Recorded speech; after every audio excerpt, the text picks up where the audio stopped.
Mesdames, Mesdemoiselles et Messieurs, la France a très très chaud du côté du Niger.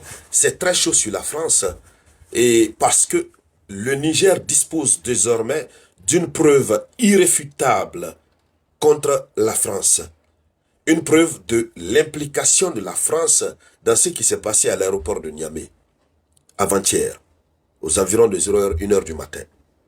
Vous le savez tous, le bras de fer qui existe aujourd'hui entre le Niger et la France a atteint son summum, ça a atteint son paroxysme. Alors, cette affaire d'uranium français qui se trouve stocké dans la base unifiée du Sahel est en train d'aller très très loin. Nous avons appris selon les autorités et selon les médias locaux nigériens que évidemment ceux qui sont venus, les assaillants qui sont arrivés pour pouvoir déstabiliser. L'objectif, selon les informations que nous recevons, l'objectif n'était pas de faire quitter l'uranium, l'objectif c'était de faire exploser l'uranium. En réalité, si la France ne peut pas profiter de l'uranium, que le Niger n'en profite pas. C'était ça l'objectif, selon les informations non officielles que nous recevons. Mais l'information officielle diffusée par le général d'armée Abdrahman Tiani, qui est le président du Niger, démontre clairement que nous ne sommes plus dans un cas de soupçon.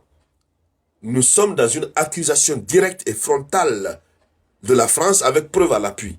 Ce qui traduit le fait que, ou du moins ce qui traduit la possibilité du Niger d'engager certainement des poursuites judiciaires contre la France parce que ils ont désormais une preuve. Et cette preuve, c'est quoi? C'est de cela que nous allons parler dans le cadre de cette conférence géopolitique dédiée à l'actualité mondiale.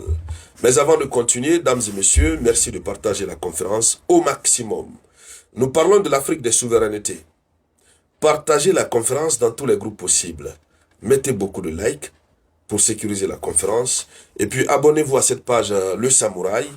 Voilà, cela vous permet de ne plus rater les moindres détails de l'actualité internationale liée à la géopolitique mondiale. Merci à toutes et à tous. Allons-y dans les détails.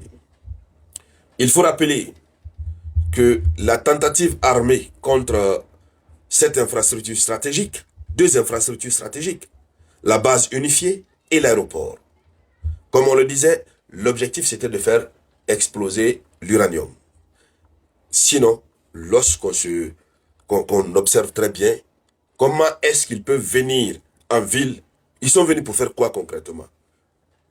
Et donc, ils sont habitués à utiliser des terreaux. Et ces terreaux, ils les ont fait compléter par d'autres éléments. Selon l'information donnée par le président Tchani, ces terreaux qui ont été neutralisés, ces assaillants, c'est comme cela qu'ils les appellent, il y avait un Français qui faisait partie. Le président du Niger ne peut en aucun cas, en tant qu'autorité, une bouche autorisée, ne peut pas faire une telle déclaration sans pour autant chercher à avoir toutes les preuves réelles avant de procéder à la déclaration. Il ne peut pas dire que ce dernier qui a été retrouvé est un Français s'il n'a pas toutes les preuves. Alors, il faut déjà dire que les images circulent. Je ne veux pas mettre l'image ici parce que voilà, c'est l'image de quelqu'un qui est déjà au repos éternel. L'image n'est pas jolie à voir pour éviter d'être censuré. Mais lorsqu'on voit l'image, on voit son teint, on sent que c'est un white guy. Vous comprenez?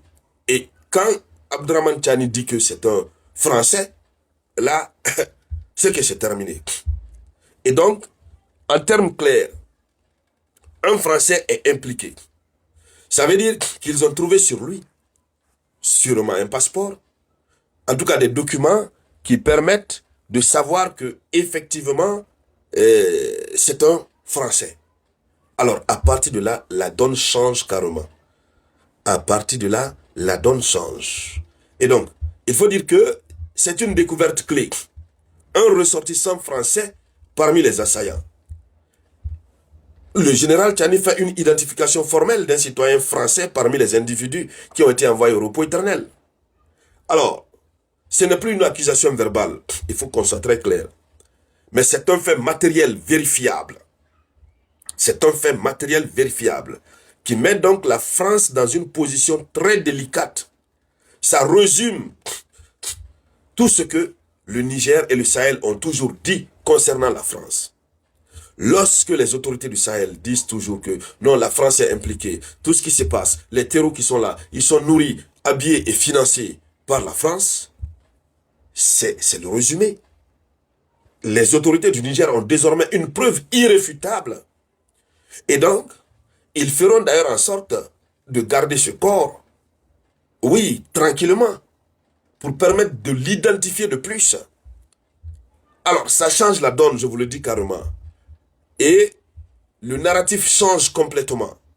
Quand un passeport ou un document apparaît, le déni devient impossible. La conséquence sur la France, c'est quoi?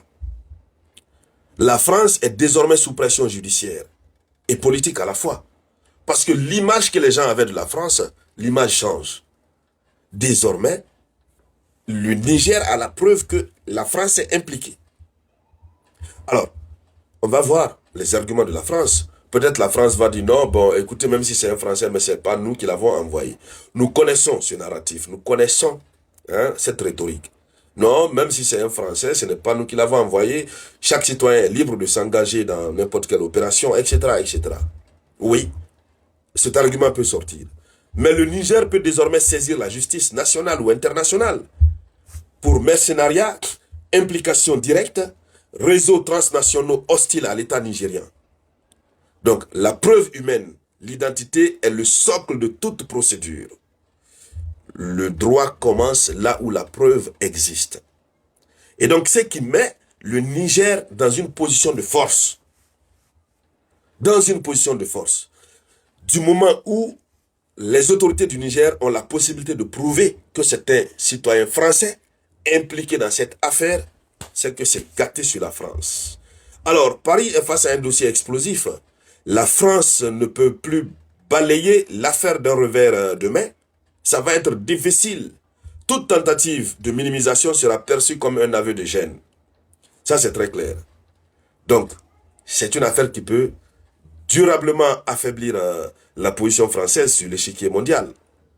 En tout cas, ce qui reste clair, cette lutte a trop duré entre les autorités du Sahel et la France. Mais le niveau que nous sommes en train d'atteindre, les autorités du Sahel sont en train de prendre gravement le dessus. Et donc, mesdames, mesdemoiselles et messieurs, c'était ça la une de l'actualité internationale. Merci de la partager au maximum. Je vous reviens tout à l'heure avec de nouvelles actualités.